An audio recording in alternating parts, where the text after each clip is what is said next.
सभी का आपके अपने YouTube channel B bright academy में बहुत बहुत स्वागत है। मेरा नाम भावना है और हम लोग पढ़ रहे थे क्लास 12th की बिजनेस स्टडीज का चैप्टर नंबर 1। चैप्टर का नाम है nature and significance of management. ये इस चैप्टर का थर्ड वीडियो है। 2 पार्ट्स में ऑलरेडी अपलोड कर चुकी हूँ। अगर आपने वो अभी तक नहीं देखे हैं तो देख लीजिएगा। उन दोनों वीडियो के मैं डिस्क्रिप्शन बॉक्स में लिंक्स दे दूंगी। आज हम लोग पढ़ने वाले हैं लेवल्स ऑफ मैनेजमेंट की मैनेजमेंट के कितने लेवल्स होते हैं। बेसिकली मैनेजमेंट के 3 ही लेवल होते हैं और तीनों मैनेजमेंट लेवल के सबसे लास्ट में जो लोग काम करते हैं वो वर्कर्स होते हैं। सबसे पहले हम देख लेते हैं कि टॉप लेवल मैनेजमेंट, ये सबसे अपर मोस्ट लेयर का होती है मैनेजमेंट की। इसके अंदर हमारे आते हैं CEO, CFO, board of directors, chairman, president वगैरह इस लेयर में आते हैं। इसके बाद आते हैं middle level management. Middle level management में आते हैं departmental manager, deputy departmental manager और लोअर लेवल मैनेजमेंट में आते हैं सुपरवाइजर्स। इन सबके नीचे जो लास्ट में काम करते हैं वो होते हैं वर्कर्स या नॉन मैनेजरियल स्टाफ। अब हम देख लेते हैं कि इन तीनों लेवल्स ऑफ मैनेजमेंट में जो मैनेजमेंट होती है उनके क्या क्या काम होते हैं, फंक्शंस क्या क्या होते हैं।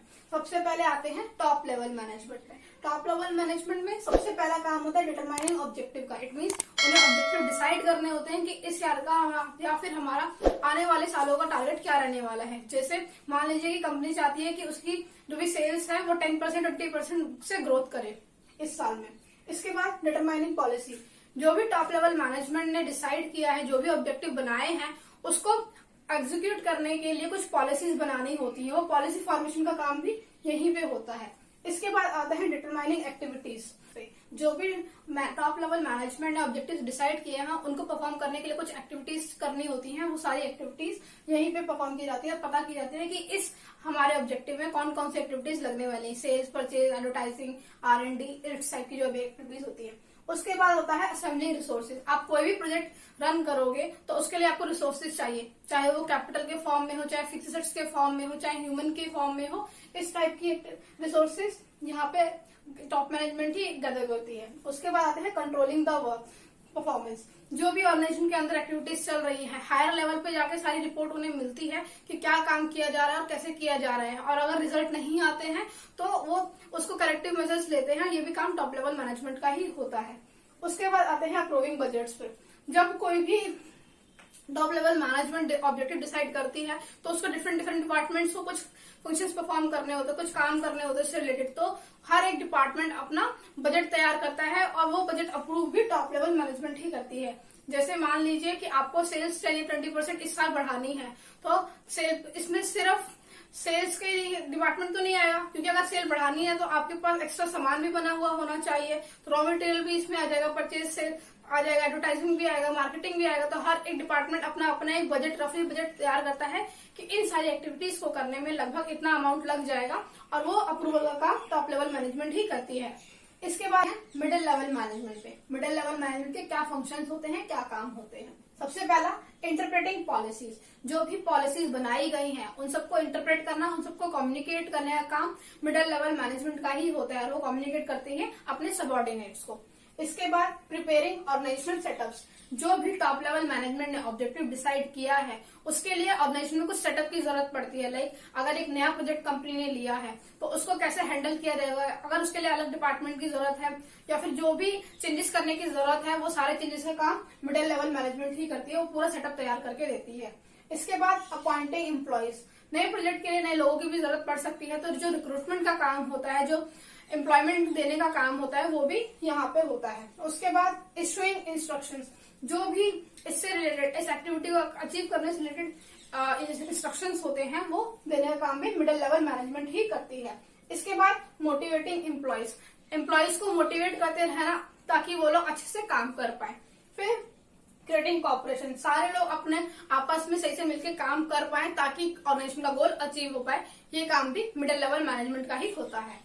इसके बाद आते हैं हम लोअर लेवल मैनेजमेंट पे। ये लास्ट लेयर होती है मैनेजमेंट की और ये डायरेक्ट कॉन्टेक्ट में होते हैं वर्कर्स के या एम्प्लॉयज के। तो इनका क्या काम होता है। सबसे पहले सबमिटिंग वर्कर्स ग्रीवेंसेस।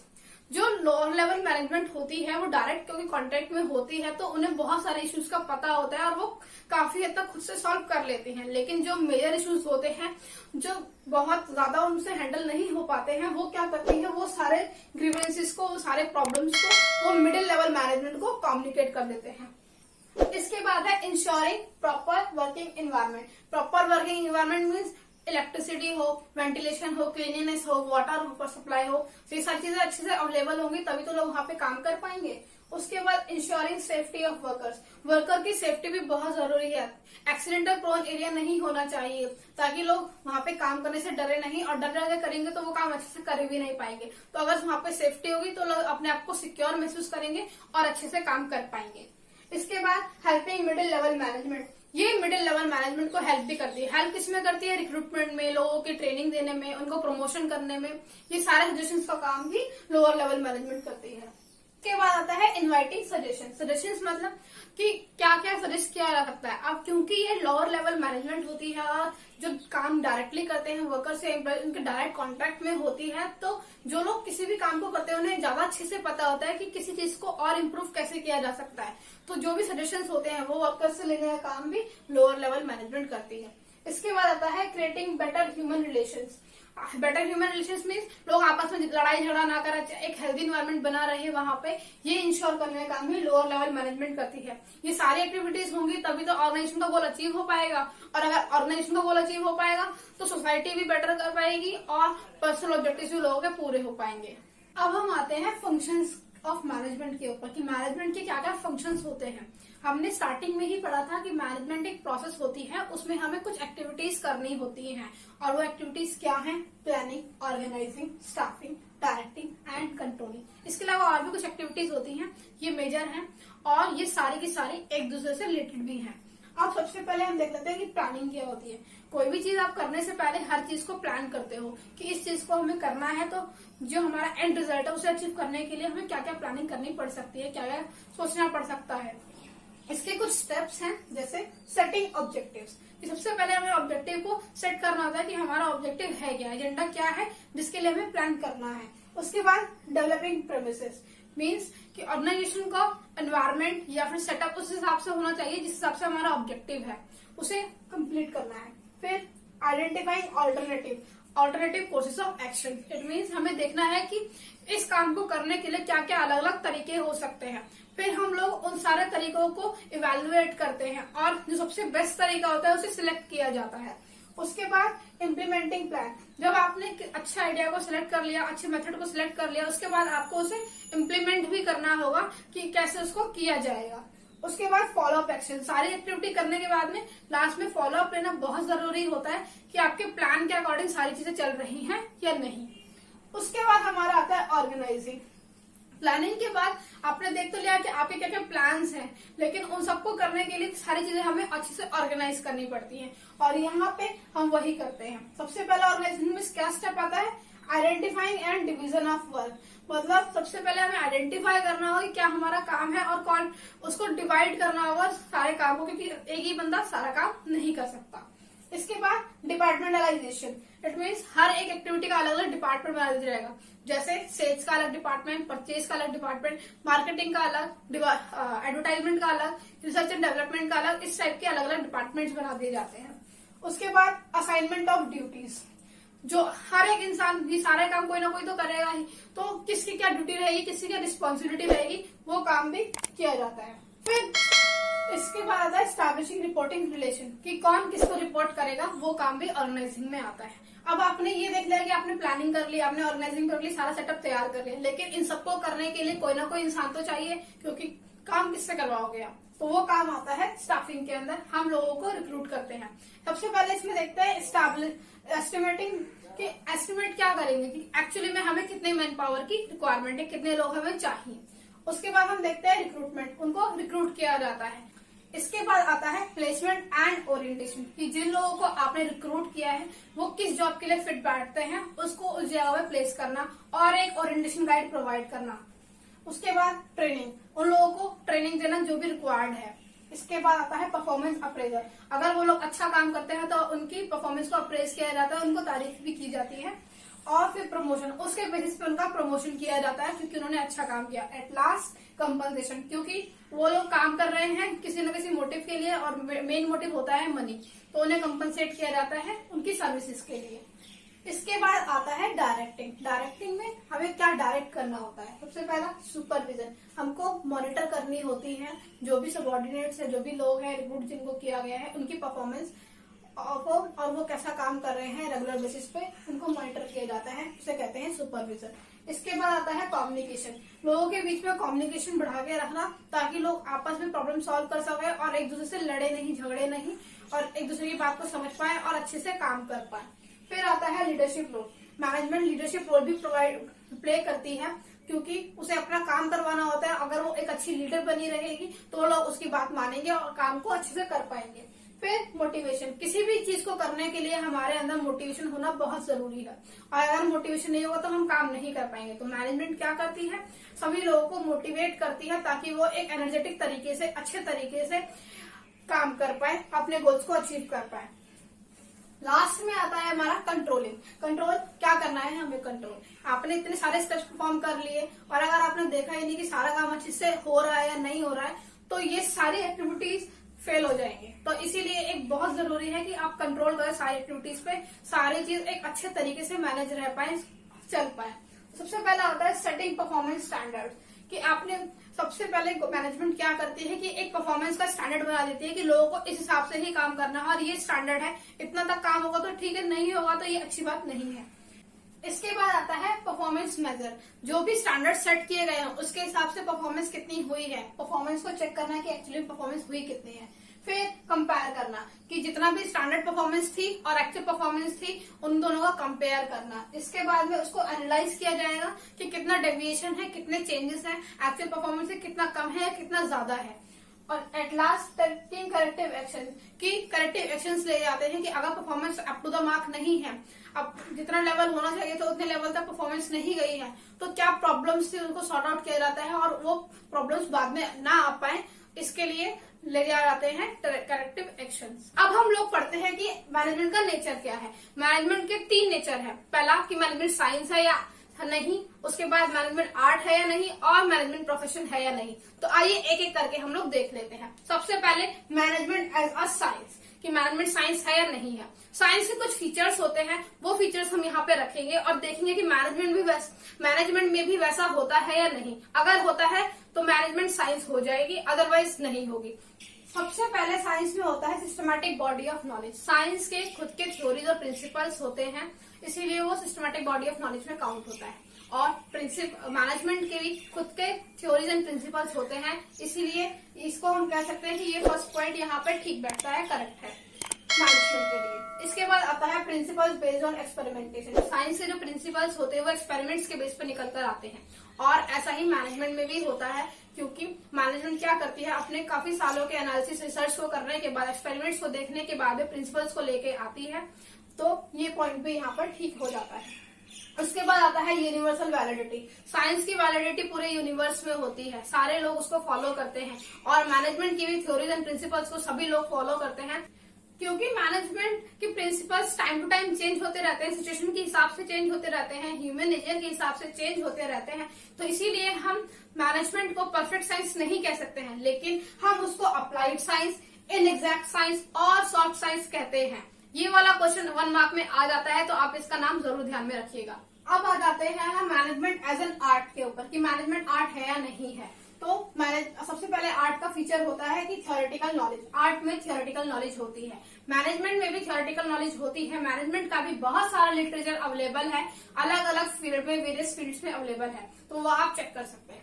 उसके बाद आता है पर्सनलाइज एप्लीकेशन।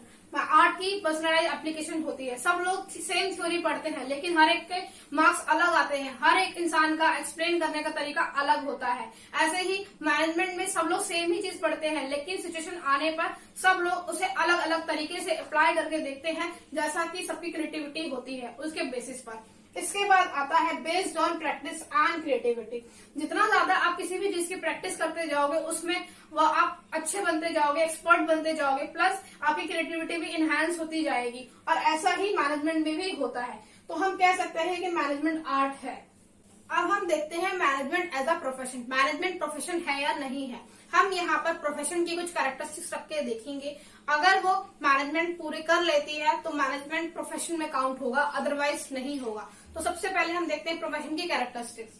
पहली है well defined body of knowledge. Profession में well defined body of knowledge होती है, अच्छी खासी स्पेशल नॉलेज होती है और मैनेजमेंट में भी होती है। तो इसीलिए ये फर्स्ट पॉइंट यहाँ पर ठीक हो जाता है। उसके बाद में आता है सर्विस मोटिव। किसी भी प्रोफेशन का मोटिव होता है कि वो लोगों को सर्व करे, और मैनेजमेंट का भी काम होता है कि वो कंपनी को सर्व करे, उसके लोगों को सर्व करे। तो ये पॉइंट भी यहाँ पर ठीक है।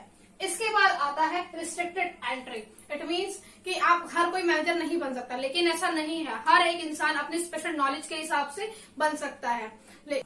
मैनेजर बनने के लिए एज सच अभी तक कोई रिस्ट्रिक्टेड एंट्री वाला फीचर नहीं है, तो ये पॉइंट यहाँ पर सेटिस्फाई नहीं होता है। इसके बाद आते हैं प्रोफेशनल एसोसिएशन पे कि मैनेजमेंट का प्रोफेशनल एसोसिएशन है या नहीं है। मैनेजमेंट में एक आता है all India medical association. It means ये एक काउंटिंग बॉडी होती है, लेकिन ऐसा जरूरी नहीं है कि अगर आप इस बॉडी के मेंबर नहीं हो तो आप मैनेजर नहीं बन सकते। तो ये पॉइंट भी यहाँ पर सेटिस्फाई नहीं करता है। इसके बाद आता है एथिकल कोड ऑफ कंडक्ट। जब कोई सिस्टमैटिक ऐसी बॉडी ही नहीं है जो सब कुछ कंडक्ट करे, सब कुछ ध्यान में रखे, सब कुछ फॉलो करवाए, तो ये पॉइंट भी यहाँ पर फिट नहीं बैठता है। तो इसलिए हम कह सकते हैं मैनेजमेंट प्रोफेशन का कुछ पार्ट है, लेकिन पूरा प्रोफेशन नहीं है। अब हम आते हैं कोऑर्डिनेशन के ऊपर। ये हमारे इस चैप्टर का लास्ट टॉपिक है। आइए अब इसको भी देख लेते हैं। सबसे पहले कोऑर्डिनेशन का मीनिंग क्या होता है, इसका मतलब क्या होता है। Balancing the activities to achieve goal. It means हमको जो भी डिफरेंट एक्टिविटीज हमें परफॉर्म करनी होती हैं ऑर्गेनाइजेशन के अंदर, उन सबके बीच में एक बैलेंस मेंटेन करना पड़ता है ताकि हमारा जो ऑब्जेक्टिव है वो अचीव हो पाए। Harmony of individual efforts to accomplish the goal. Harmony means तालमेल बैठा के रखना, लोगों के बीच में तालमेल बैठा के रखना पड़ता है ताकि हमारा जो ऑर्गेनाइजेशन का ऑब्जेक्टिव है वो अचीव हो पाए। अब हम देख लेते हैं कि इसकी इम्पोर्टेंस क्या है। और कोऑर्डिनेशन के बिना कोई भी एक्टिविटी नहीं हो सकती है, क्योंकि जब आपस में ही लोग मिलकर नहीं रहेंगे, मिलकर काम नहीं कर पाएंगे, तो फिर ऑर्गेनाइजेशन का ऑब्जेक्टिव भी अचीव नहीं हो पाएगा। और अगर ऑर्गेनाइजेशन का ही ऑब्जेक्टिव अचीव नहीं होगा तो फिर सोसाइटी में भी प्रॉब्लम्स हो जाएंगी, क्योंकि ऑर्गेनाइजेशन अच्छा नहीं करेगी, ऑर्गेनाइजेशन का बैलेंस खराब हो जाएगा, तो फिर वो लोगों को फायर करना स्टार्ट कर देगी। तो ये भी एक प्रॉब्लम है। तो इसीलिए कोऑर्डिनेशन की इम्पोर्टेंस बहुत ज्यादा हो जाती है। सबसे पहले हम आते हैं साइज ऑफ ऑर्गेनाइजेशन के ऊपर, क्योंकि डेली बेसिस पे जो साइज है या स्केल है ऑर्गेनाइजेशन का वो बढ़ता जा रहा है। इट मीन ज्यादा से ज्यादा लोग आते जा रहे हैं, तो उन सारे लोगों की थिंकिंग अलग होती है, सब लोगों का काम करने का तरीका अलग होता है। तो ये बहुत इंपॉर्टेंट हो जाता है कि सारे लोग आपस में मिलकर काम कर पाए। तो जितना ज्यादा ऑर्गेनाइजेशन का स्केल बढ़ता रहेगा उतने ज्यादा कोऑर्डिनेशन की जरूरत पड़ती जाएगी। इसके बाद हम आते हैं फंक्शनल डिफरेंशिएशन पे। फंक्शनल डिफरेंशिएशन मतलब ऑर्गेनाइजेशन के अंदर बहुत सारे डिफरेंट फंक्शंस होते हैं, डिफरेंट डिपार्टमेंट्स होते हैं उनको करने के लिए, और उन सभी लोग अलग अलग डिपार्टमेंट का अलग अलग मानना होता है। तो ये बहुत जरूरी हो जाता है कि सारे डिपार्टमेंट्स के अंदर कोऑर्डिनेशन बना रहे ताकि वो लोग ऑर्गेनाइजेशन के गोल को अचीव कर पाए साथ में मिलकर। इसके बाद आता है स्पेशलाइजेशन। स्पेशलाइजेशन का मतलब यहाँ पे ये है कि हर एक एक्टिविटी को करने के लिए एक अलग स्पेशलाइज बंदा चाहिए होता है, और एक एक्टिविटी बहुत सारे डिफरेंट छोटे छोटे पार्ट्स में बांट दी जाती है, और उन पार्ट्स को करने के लिए अलग अलग इंसानों को अलोकेट किया जाता है, अलग अलग पर्सन को वर्क अलोकेट किया जाता है। क्योंकि इतने सारे लोग हो जाते हैं इस एक्टिविटी में, तो क्या होता है कि सब लोगों का माइंड क्लैश करता है, और हर एक इंसान सोचता है कि मैं इस चीज का एक्सपर्ट हूँ, तो अपने आप को वो बहुत ज्यादा अहमियत देने लगता है, तो और वो अपने हिसाब से ही काम करना चाहता है। लेकिन क्योंकि ऑर्गेनाइजेशन को गोल अचीव करवाना होता है सारे लोगों के साथ में मिलके, तो इसीलिए यहाँ पे कोऑर्डिनेशन बहुत जरूरी हो जाता है, ताकि सभी लोग जो भी जिनकी भी जितनी भी डिफरेंट थिंकिंग है वो सारे अपनी थिंकिंग को साइड में रखते हुए ऑर्गेनाइजेशन के गोल के बारे में सोचे और उसे अचीव कर पाए, ताकि उनके खुद के पर्सनल गोल्स भी अचीव हो पाए। इसके बाद में आता है interdependence of different processes. It means क्योंकि ऑर्गेनाइजेशन में बहुत सारे इंटरडिपेंडेंट डिफरेंट प्रोसेसेस होते हैं, तो जितने ज्यादा इंटरडिपेंडेंट प्रोसेसेस होते जाएंगे उतने ज्यादा कोऑर्डिनेशन की जरूरत पड़ती जाएगी। इसके बाद हम आते हैं कैरेक्टरिस्टिक्स ऑफ कोऑर्डिनेशन। मतलब कैरेक्टरिस्टिक्स क्या है कोऑर्डिनेशन की, फीचर्स क्या है कोऑर्डिनेशन के। सबसे पहला integrates group efforts. It mean अगर आप अकेले काम करते हो तो आपको कोऑर्डिनेशन की जरूरत नहीं पड़ती, क्योंकि आपको पता है आपके लिए बेस्ट क्या है और आप उस हिसाब से काम करोगे। लेकिन जहाँ पे दो या दो से ज्यादा लोगों की बात आ जाती है, ग्रुप ऑफ पर्सन की बात आ जाती है, तो सबकी क्योंकि अलग अलग थिंकिंग होती है, सबका अलग अलग काम करने का तरीका होता है, सबकी मेंटालिटी अलग होती है, तो सब लोगों को साथ में रहना बहुत जरूरी होता है। तो इससे क्या होता है, कोऑर्डिनेशन करने से सारे के सारे ग्रुप होता है, जो भी जितने ग्रुप्स होते हैं वो सारे के सारे कंबाइन हो जाते हैं, इंटीग्रेट हो जाते हैं और एक अच्छा रिजल्ट निकल के आता है। इसके बाद आता है इंश्योर्स यूनिटी ऑफ एक्शन। जब सारे लोग मिलकर काम करेंगे तो एक यूनिटी क्रिएट हो जाएगी और अच्छे से काम हो पाएंगे और नेशनल गोल अचीव हो पाएंगे। इसके बाद में आता है कॉन्टिन्यूअस प्रोसेस। कोऑर्डिनेशन भी एक कॉन्टिन्यूअस प्रोसेस है, आपने एक बार करके छोड़ दिया ऐसा नहीं है, आपको ये कॉन्टिन्यूसली बेसिस पे करते रहना होगा, क्योंकि रोज लोगों के बीच में कोई ना कोई लड़ाई झगड़ा हो सकता है। आपको उसको ना हो ऐसा एक्टिविटी, ऐसा कोऑर्डिनेशन बना के रखना है लोगों के बीच में, ताकि सब लोग आराम से अच्छे से काम कर पाए, लोगों के बीच में हार्मनी रहे। इसके बाद परवेसिव कोऑर्डिनेशन भी हर जगह जरूरी होता है, चाहे वो बिजनेस की एक्टिविटी हो चाहे वो नॉन बिजनेस की एक्टिविटी हो, वो हर जगह पे अप्लाई होता है, चाहे आप कुछ भी कर रहे हो।